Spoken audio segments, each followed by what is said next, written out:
Have you ever had these thoughts that, am I good enough? Why should anybody listen to me, and doesn't everybody know more than me?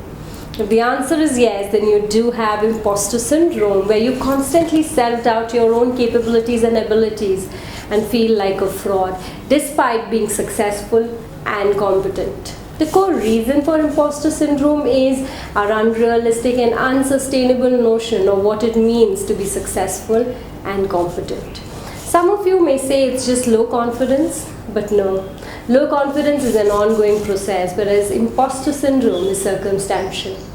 Dr. Valerie Young, in her book, The Secret Thoughts of Successful Women, categorizes imposter syndrome in 5 types. And in this video, I will be talking to you about those 5 types.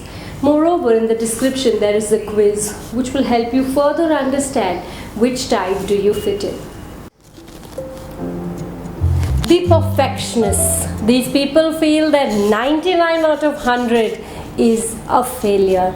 The primary focus is on how it is done and the result. They fixate themselves on those minor flaws and ignore the many strengths that they possess. They're constantly anxious, they doubt themselves, they worry, cannot micromanage, neither can they delegate and question their own abilities. So my mantra to the perfectionist is, life is all about imperfections and enjoying those imperfections, because perfectionism decreases your success rate and not everything deserves 100%. The experts, they are the knowledge versions of perfectionists. They want to learn more and more and are never satisfied with their level of knowledge and understanding. The primary focus is on how much and what do you know or can do. They can be highly skilled, yet they underestimate themselves and they feel that a minor lack of knowledge denotes failure and shame. So my mantra to them is, knowledge can be attained at any level and there is no end to knowledge. But you need to know your limitations, embrace them and not fight with them. The superheroes. This is more prevalent among women, and that's why it's also called the superwomen, where they feel they must excel in all the different roles that they play in their life. Not just their careers, but as mothers, wives, daughters in the community. And the worst is, all at the same time. The primary focus is on how many roles can I excel in. They put in a lot of effort in their work, and that's what makes them workaholics. They easily burn out, and that's what affects their mental health and relationships. So my mantra to them is, you define yourself and not the world around you. Learn to delegate and allow others to participate. The soloist. They are individualistic people and they like to work alone, but all the time.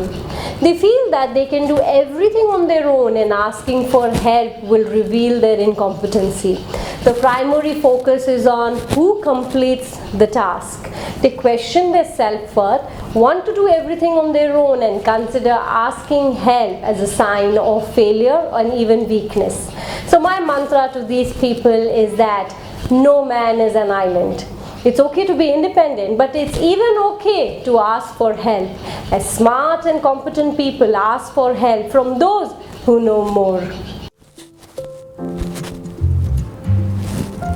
The natural genius. These people feel that their competence and intelligence is natural to them and their self-worth is dependent on how quickly and easily do they pick up a new skill. In case they struggle to master a skill, they consider themselves to be a failure. The focus is on how and when accomplishments happen. My mantra to these is, practice makes you better and good things comes to those who wait, as real success takes time. Do any of these types sound familiar? The fact is that everybody thinks that you are talented and skilled, but you feel like a fraud, in other words, an imposter. It doesn't matter how skillful, knowledgeable or talented you are. What really matters is how do you define competence and success. Because nobody can ever achieve those insanely high standards that you have set for yourself. So if you want to stop feeling like an imposter, you need to stop thinking like an imposter. It begins with identifying these thoughts and then adjusting your self-limiting belief system so that you can be a better you.